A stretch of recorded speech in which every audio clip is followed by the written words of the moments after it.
A Rubik's Cube has more than 43 quintillion possible permutations, yet the best speedcubers on Earth can solve this in less than 4 seconds. What this means is that in just a few seconds, the human brain can analyze a complex three-dimensional system like a cube or a puzzle, recognize patterns within this, recall algorithms from memory based on training, simulate spatial transformations that occur on these puzzles, and then execute dozens of precise motor actions, which we know as finger tricks and fast TPS, all under immense time pressure when you're competing. And this really brings together a lot of different parts of your brain. But speedcubing isn't just one puzzle. In fact, there are so many other puzzles within cubing. But what's common amongst all of them? Well, that is the whole point of this video, and hopefully by the end of this, you will want to get into speedcubing as well. So what exactly happens in your brain when you solve a cube? How does it change your thinking? And why do so many cubers express that cubing has literally affected the way they approach challenges in everyday life? Well, hopefully I'll be answering those questions and some more in this video, the neuroscience of speedcubing, and the psychology of why you should get into it. Chapter 1. What parts of your brain does speedcubing activate? So in order to understand this, we take a look at this image of a brain. So right here at the top, we have what's called the frontal lobe. So this is basically in the front of your brain. And this lobe is basically responsible for planning, speaking, thinking, all of these actions. And right behind that, you have what's called the parietal lobe. So this lobe is essentially responsible for spatial reasoning. Next, we have what's called the occipital lobe, and that's down here, basically towards the back. The occipital lobe. So the occipital lobe is responsible for visual processing, things that you see with your eyes and then make, sense out of or make conclusions from. And then we have this part, which is the cerebellum. Now the cerebellum is basically responsible for things like balancing, motor precision, things like that, very like balance and coordination related. Then we have this part, which is called the temporal lobe. The temporal lobe is basically responsible for memory retrieval. So that's basically, it kind of makes sense, temporal, related to time. Things that require recollection are basically all handled by the temporal lobe. And lastly, but certainly not the least, you have what's called the motor cortex. It's kind of wedged in this area. Now don't quote me on exactly where it is, but like this is a rough area where you'll find it. I have not looked into my own brain to find this out, but I can guarantee it's around there.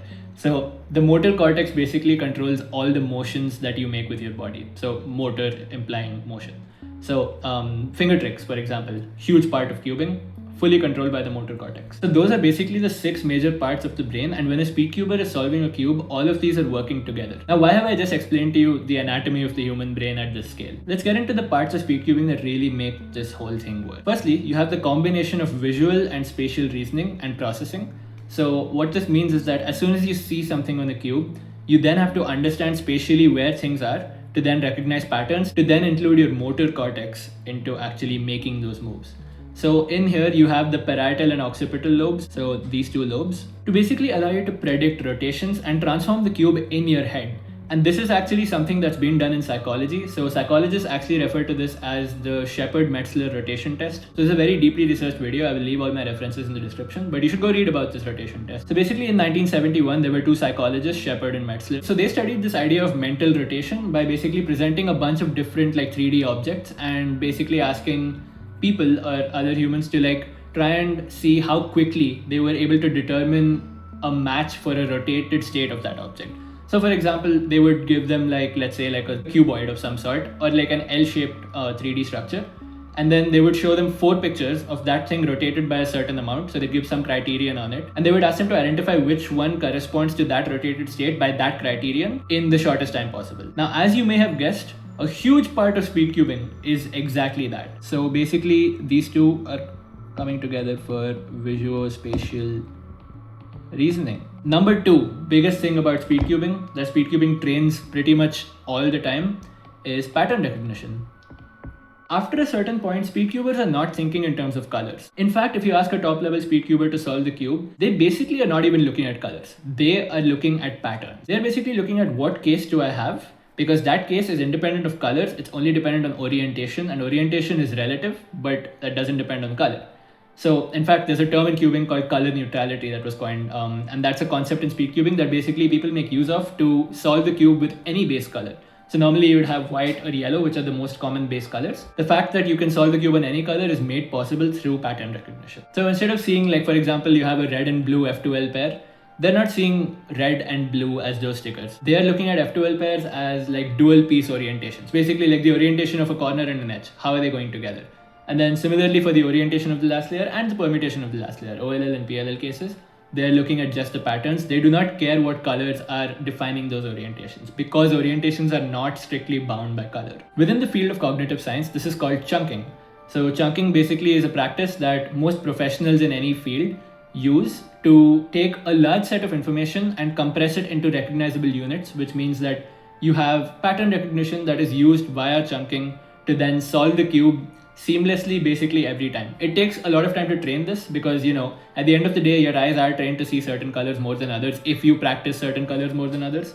But then color neutrality is a very, very real possibility, and it's a very real thing that is practiced by a lot of speedcubers around the world. In fact, if you really think about it, chess players are also doing this a lot of the time with just positions on the board. So they'll solve a lot of puzzles that trains their pattern recognition to then go and make the best move in a game.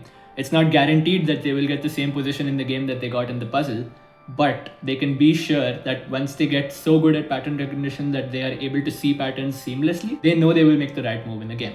So that's the second part. The third part that speedcubing trains is something called procedural memory. Procedural memory is basically where you're storing algorithms. Now, a lot of people think of these as like just straight formulae that you have to memorize and then just execute. But that's not true, because initially it takes a lot to memorize these sequences of moves, and you know why you're doing them, you know how they kind of work over time, you figure out the intuition behind them.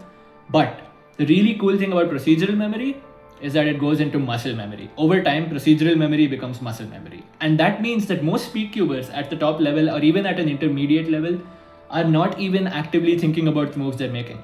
I'm not even kidding. Go approach any speedcuber who's like, let's say less than 20 seconds or even 30 seconds and hand them a cube and keep talking to them. They will not have to think about what they're doing, because physically and mentally, all the procedural memory that is involved in learning the algorithms has been converted to muscle memory. Of course, there's always new algorithms and new things to learn. Even people at the topmost level are still learning new things every day. That's the really cool part about speedcubing, is that there are these sequences of moves that they actually just execute with just muscle memory. And as a non-cuber, you can think of this as someone tying their shoelaces or typing on a keyboard. Like, things like this over time just become kind of redundant. Like, you're not even thinking about them. You tie your shoelace you don't even have to look. After a certain point, you don't have to look at your shoelace to tie it. So once you've learned these things to such a good extent, your brain is executing them automatically. This is why you will also hear a lot of cubers be like, bro, there's this really cool algorithm, but I can't tell you what it is, I can show you what it is. Because that is a very real thing, because memorizing sequences of moves in your head requires long-term memory, which takes up a lot of head space, but memorizing them through procedural memory turns it into muscle memory, in which case you don't even have to remember the sequence of moves because it just goes straight into your hands, into your fingers. And lastly, and kind of the most obvious here, is what speedcubing is training to a great extent, which is motor control. Motor control very naturally is just finger tricks. It is the precise movements that you have to make with your fingers to actually turn the cube at the speeds that require you to get good at speedcubing. Now, this is engaging your motor cortex, which is right over here, and your cerebellum, which is right over here. Because cerebellum, remember, is responsible for coordination and the motor cortex is responsible for fine movements. So these two are engaged together to produce basically what can be perfect turning. Now, of course, there's no such thing, you're going to make mistakes. But yeah, you can train yourself to be that. And speedcubing automatically does that. It is strengthening these pathways that you learn. If you learned a new algorithm, there are finger tricks associated with it, you're automatically strengthening those pathways. And that leaks straight back into the whole muscle memory thing. Like, if you really take a step back and objectively look at this, all the parts of the brain, all of these parts are acting together at the same time when you're speedcubing. Isn't that really cool?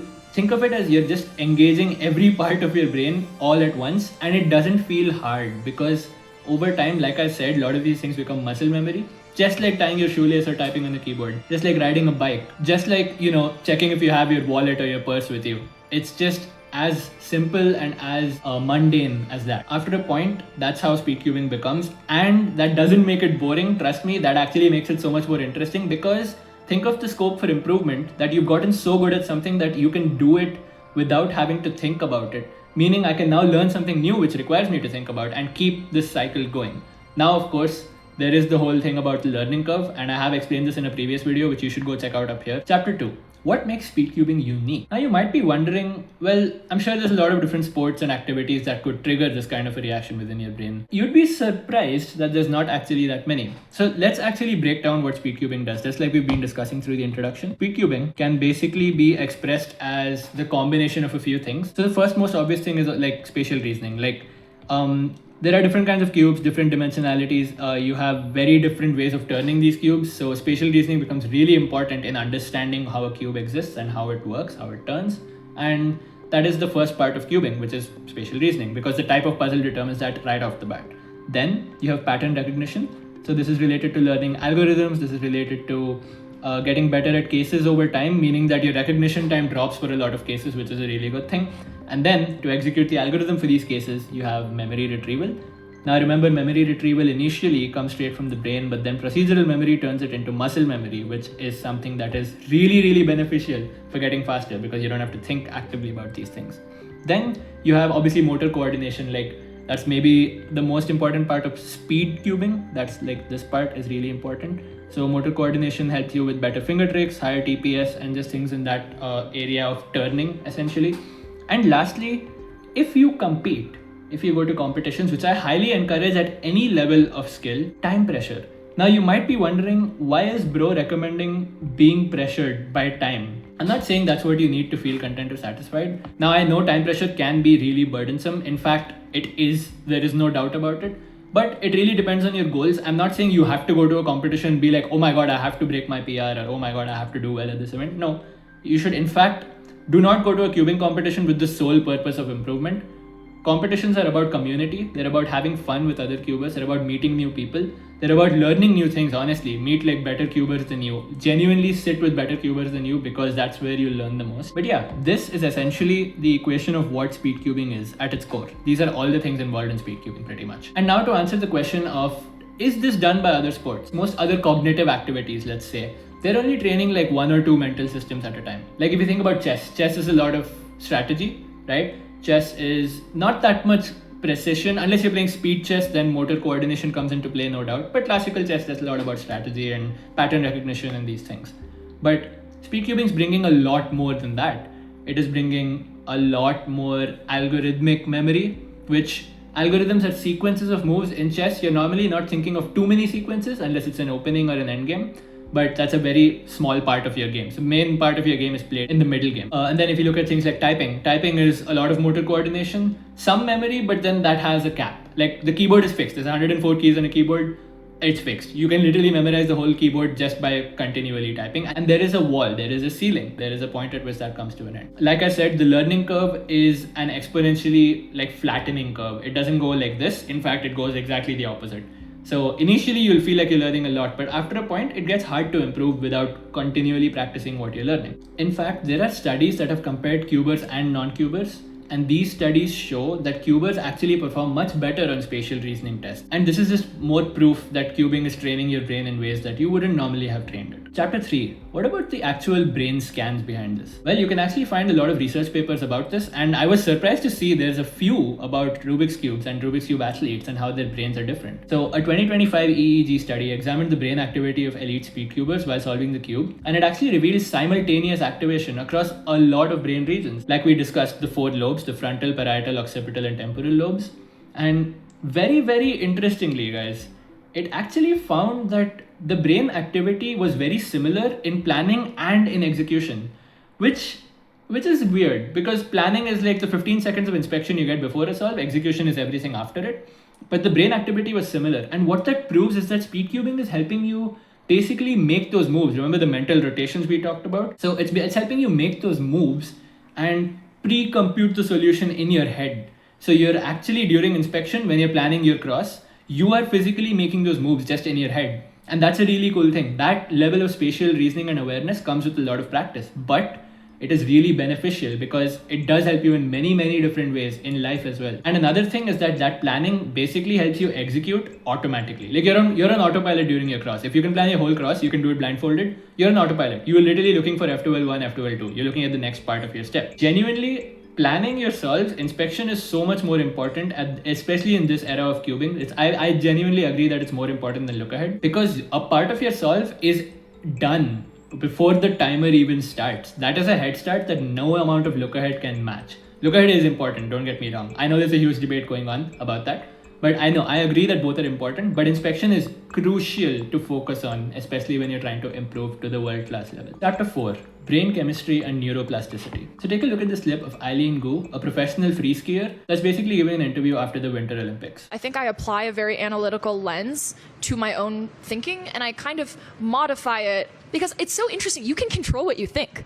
Like, you can control how you think, and therefore you can control who you are.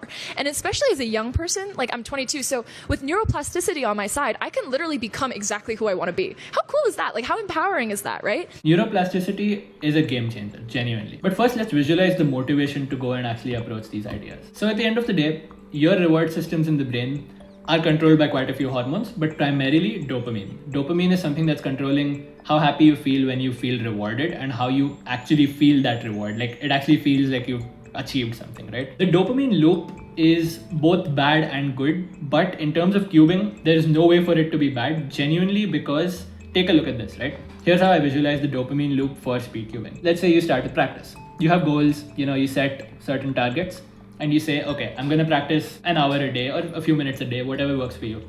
And you decide that, okay, this practice will be intentional, it will be calculated, and well, it'll be fun, obviously, because like you love cubing, right? It's going to be fun. You should love cubing, by the way. If you don't, just join this side. Trust me, it's way better. So let me just write this better. Like, my handwriting is a little better than it appears to be. But naturally, practice is the first step. And what consistent practice leads to is improvement. You improve, you get PBs, you get PB averages of 5, averages of 100, and then you realize, oh wait, I'm actually getting better. My global averages are dropping. This is really good. What that improvement does is it gives you a reward.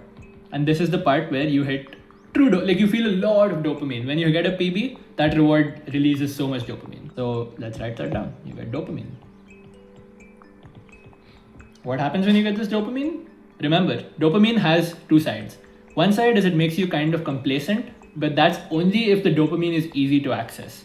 So when you have an activity that's easily giving you dopamine, that's easily making you feel like, oh yeah, bro, I can just feel so happy just doing this without any effort at all. There's nothing wrong with that. If that's how you want things to be, that's totally okay.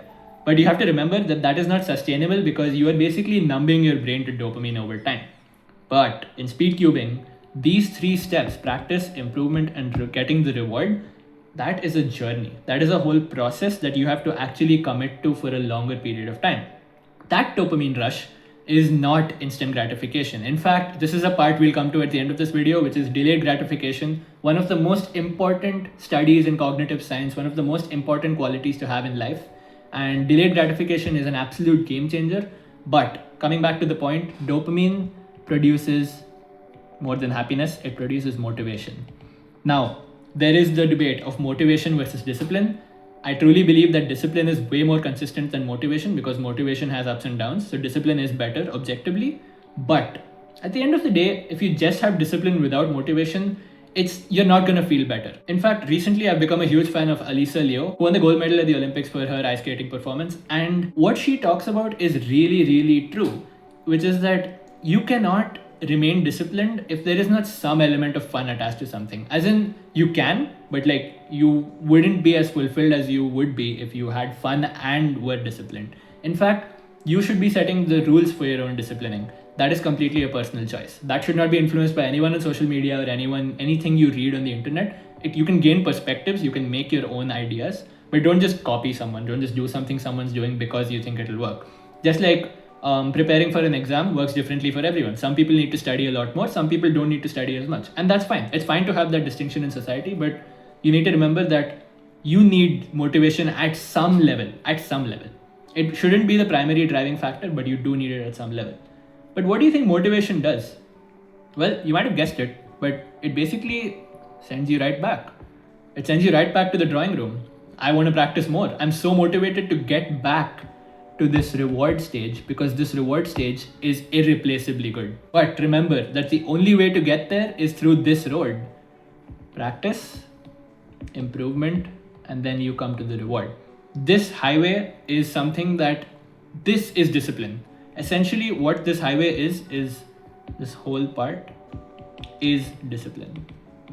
That is what is training you to become disciplined. Following that road to get to the reward and not trying to take a shortcut. And that is why cubing is so good. Speedcubing, trust me, influences your neurochemistry in such a different way, because this is not just something that's reserved to speedcubing. This kind of loop applies onto other things in your life. And basically, anytime you successfully do something, when you surpass a big barrier or you achieve a challenge, you will get hit with this dopamine. But you know that getting there was hard work. Dopamine is not just like the pleasure chemical, right? It's also something that helps you learn and be motivated. It's the same chemical. Dopamine is not just pleasure. Dopamine is also motivating you to do things. It reinforces those behaviors that keep it going. And yes, that applies to bad things as well. But remember, we're talking about cubing here. Great thing. Trust me, start cubing. Nothing wrong with being addicted to cubing. Actually, there are some things wrong with being addicted to cubing. Don't sacrifice your life, your social life, your career and things like that. If those are things that you value, absolutely don't sacrifice that for cubing. But dopamine reinforces behaviors that lead to success, because success produces dopamine. It is a loop that you absolutely should get into, and speedcubing creates a very tight feedback loop. In this entire loop that we just talked about, the feedback is basically immediate. This step of improvement, this is a game changer, because you will actively see stats like your AO 100, your AO 5, maybe even your PB single. You will see things like that all drop. You'll keep getting PBs. You'll get PB AO 5, PB AO 100. You'll keep getting these PBs, and you'll be like, wait, there is improvement. It is quantifiable. Perhaps it takes a longer time, but it is quantifiable. There are times, there are trends. In fact, most speedcubing timers now can show you the trends of improvement over time. And you can actually use this to analyze how you can maybe make this highway speed limit a bit higher. You know, like practice and improvement, they don't just come hand. Like I can't just blindly do solves and expect improvement. I'll have to learn algorithms. Algs come into play here. Techniques come into play here. You know, all the things that lead to improvement are things that will benefit you even in life. And this is the loop that I really think is a game changer with cubing. This genuinely contributes to neuroplasticity. In fact, you should take advantage of it. It is something that's really beautiful and something that I think can help change your life. Chapter 5, Algorithmic Thinking. Now for this chapter, we're going to use a different color. Algorithmic thinking is something that I want to address, because it is a big misconception from non-cubers who think that it is purely algorithms that drive a good solve in cubing. It really isn't. In fact, if you look at how we solve a Rubik's Cube, it is done layer by layer most of the time. And in building these layers, until you get to the last layer, there are really no algorithms. It's all intuitive. Like there are some things you can learn, but you really don't have to. Like treating F2L, the first two layers, as intuition really builds your understanding of the cube, your spatial reasoning, your coordination to a very different level. Speedcubers are looking for just one thing and one thing only: a pattern. A pattern helps them recognize what to apply. So the pattern leads to them executing an algorithm, and the algorithm leads to them having a solution. This chain is something that's maintained throughout cubing. In any puzzle with any level of cubing, pattern to algorithm to solution. Now, algorithmic thinking is something that you really, really need even in life, because especially as an adult, like I'm an adult, and especially in your adulthood, you need to be so aware of all the things that you have to do, because there are so many more responsibilities as an adult. Beginners are basically solving the cube in a very different way. They have like very brute force kind of reasoning. They are like, I have this exact case and I want to look for exactly this in an in a sheet which tells me how to solve the cube to then execute an algorithm. But as you get better, you will notice that I don't need to look for this exact case. I'm looking for a pattern. I don't need red, blue, white. It can be any three colors in that orientation. And that's the difference. Orientation is what you will get to eventually with pattern recognition. Recognizing these patterns repeatedly and applying predefined algorithms that you understand. They don't just come to you naturally. You learn them, you drill them, you turn procedural memory into muscle memory. And essentially that is a form of chunking. It's a form of cognitive compression. You're compressing all this information into basically, instead of calculating it from scratch, I now know that this algorithm is going to apply to this case because I've done it before, because it's in my muscle memory, because my brain is focusing on the pattern while my hands focus on the solution. So the beauty of this step is that this is taken care of by the brain. And of course, here I'm talking about the memory part of the brain. Like everything is done by your brain at the end of the day. So don't quote me on this one. But the memory part of your brain focuses on the pattern. The motor part of your brain, so I'm just going to say hands here because that's more relevant. Your hands, so motor, are controlling the algorithm. And obviously the solution is something you see with your eyes. Visual processing comes into play here. Eyes. I don't know what to put in brackets, I'm sorry. This kind of information retrieval is basically used everywhere. Programmers use it all the time. It's all pattern recognition. Engineering is all pattern recognition. Math at the highest level is all pattern recognition. Chess is all pattern. It's everything in life, trust me, is pattern recognition. You setting a routine is pattern recognition. You having a certain thing to do at a certain time of day is your body learning the pattern to do that because you know it's good for you. So most experts in most fields, when they see a new challenge, a new problem, they are not actually solving it from scratch. I'm not taking away from the efforts of solving these problems. It is incredibly hard to get to that stage. They've put in 10,000 plus hours of work, most likely. But most of the times, the problems they're solving are not problems that are brand new from scratch with nothing done before. They have worked so hard throughout their whole lives to recognize patterns within every problem. Seeing those patterns gives them such a massive head start, and this is exactly the difference between someone who's sub 6 on the Rubik's Cube and someone who's sub 10. Someone who's sub 6 is able to inspect and plan their solutions to a much higher degree. More often than not, they also know more algorithms, which is obviously like something you can learn. But someone at sub 10 is not necessarily doing the same level and same depth of inspection as someone at sub 6. And that is the head start that these people have. People at a higher level have the head start of true and better pattern recognition. But how easy is it to really get here? So far, all I've said is, yeah, just learn the algs, just do muscle memory, you're good to go. But there is one thing that is still missing. Chapter 6, Flow State. Now, I highly recommend reading the book Flow by Mihaly. I can't pronounce his surname, I'm so sorry, I don't want to say it wrong. But we'll just say Mr. Mihaly. He wrote one of the defining books, I would say, in psychology. Now, I'm not by any means a psychologist or someone who studied psychology, so please don't quote me on that. But he wrote a really good book. I've read this book about flow, and it really explains what the idea of flow is. The way he talks about flow is basically a psychological state, and you can think of it as being characterized by an intense sense of focus, a kind of automatic performance thing where you're just basically doing things automatically. Like you don't have to actively be like mentally involved to do them well. And the lack of time awareness. This is an interesting one. This is one that's obviously up for debate. Yeah, lack of time awareness. Honestly, in flow state, you don't even notice time is going by. But how do you achieve flow state? Now, there is a diagram in his book Flow. So I'm going to draw that diagram now because I really think it's useful to know. This diagram is basically a graph between challenge and skill. So here on the y-axis, we have challenge. And here we have skill. Now, challenge, of course, is how hard a task seems, how much it really pushes you. Skill is something that you build over time. So if you have more skill, it's good because you can tackle more challenges. But think about this, right? So obviously this is the high of challenge, the high of skill, and the low of both, right? If let's say you're in this region, you're in this top region where things are, I don't know, like very challenging. And this top region, you have a lower level of skill. In this region, what you face is anxiety. Why do you face anxiety? Well, something is too challenging. I don't have the skill to solve it. How on earth am I going to do it? Very valid.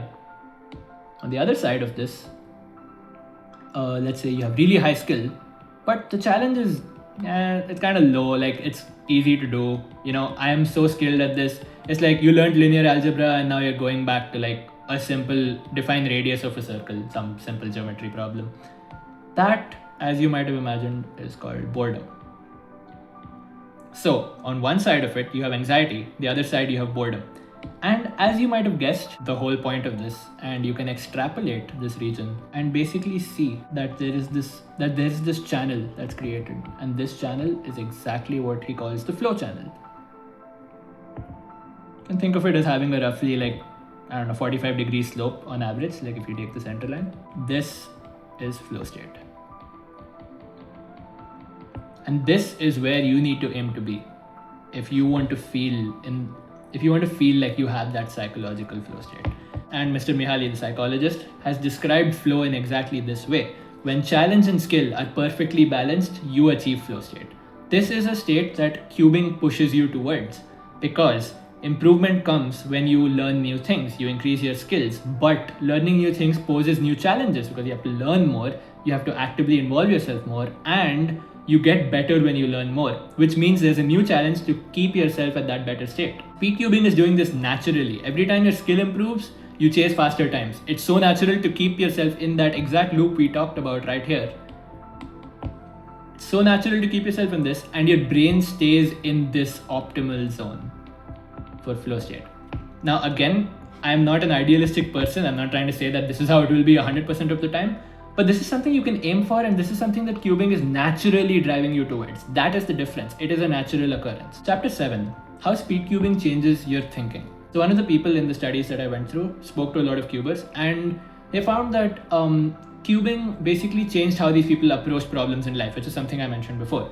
Now, this can be explained actually through a bunch of different cognitive mechanisms. So the first of these mechanisms is the incremental improvement mindset.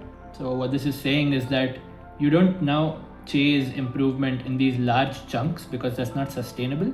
So you chase things in small improvements and small optimizations. Basically, you learn small sets of algorithms, you make slight improvements in your solves every day, and cubing teaches you that naturally. So I'm not trying to drop from 8 seconds to 6 seconds in 2 months. I'm trying to drop from 8 to 7.5 in 4 months, maybe even that much, because this is the kind of mindset you need to be consistently improving. And this translates into everything else in life as well: studying, engineering, athletics, literally sports.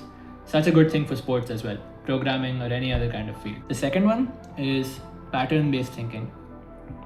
Pattern-based thinking, like I've been saying, pattern recognition is a game changer, helps you in so many fields of life, and this improves your intuition. Intuition is something that takes you really far in life. Now, of course, logic and intuition need to go hand in hand for you to be successful in a lot of those things, but this kind of systems thinking, systems level thinking, I hate that I sound like a job description for a role at my company, but systems level thinking is something that's really crucial. Compartmentalization, truly seeing what parts go into each problem and debugging them, are things that are trained through this pattern-based thinking. And lastly, and certainly not the least, maybe even the most important, I'm literally going to write this in caps, delayed, I cannot spell delayed, bro, what is he on? Delayed gratification. This is the most important skill to train. Not talking about cubing actually, just in life. Delayed gratification takes you so far in life. It is a really hard skill to train, and I'm not asking you to be a machine. You don't need to do this for everything in life. Honestly, you need a balance. You need a balance of some things that give you instant gratification and some things that are delayed. Cubing is one of those things that teaches you delayed gratification naturally.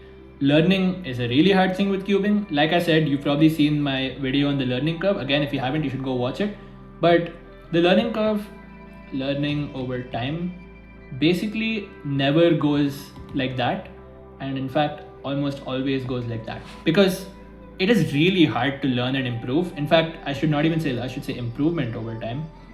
This curve is the learning curve, and your improvement over time will, this plateau is like over a very large period of time. Like, this is very big, but what I'm saying is that you can't improve as fast as you used to when you were slower. But as you get faster, improvement is much harder. So this requires a lot of patience, a lot. In fact, when I learned the 3-style method for 3x3 blindfolded, it has 818 algorithms. Granted, like 750 of them, maybe more, are intuitive, no doubt. But building that intuition, understanding interchanges and insertions and commutators, took a long time. It took me almost a year to get comfortable with that method. Takes incredible patience. It builds persistence. It builds a long-term sense of persistence. And that persistence is the only thing that will help you climb upwards on this curve and not feel like you're stagnating at any one point. So that brings me to the end of this video. And hopefully this entire thing really helped you see that the Rubik's Cube is so much more than just a toy. Like, from a cognitive perspective, it is so interesting. There are studies, guys. There are studies that exist analyzing Rubik's Cube athletes, which is what you will become if you get into cubing. And it really teaches you so much about learning. Like, you start out feeling confused, you start out feeling like, how on earth do I solve this stuff? And then you learn patterns over time. Pattern learning is so good because muscle memory takes over, you're chilling, you're literally cruising, you're cruise control, literally. Eventually, everything you do becomes faster, becomes more efficient, more precise, and all these things are trained via speedcubing. It is not just training your hands, it is not just training your brain, it is training how you think. It is training how you apply what's going on in here into here. and so much more as well in life. Like I said, once you start seeing the world in patterns, in algorithms, in these small optimization problems, these chances to learn things, these opportunities to grow, you will realize that life itself is exactly that way. Everything in life goes in a very similar way.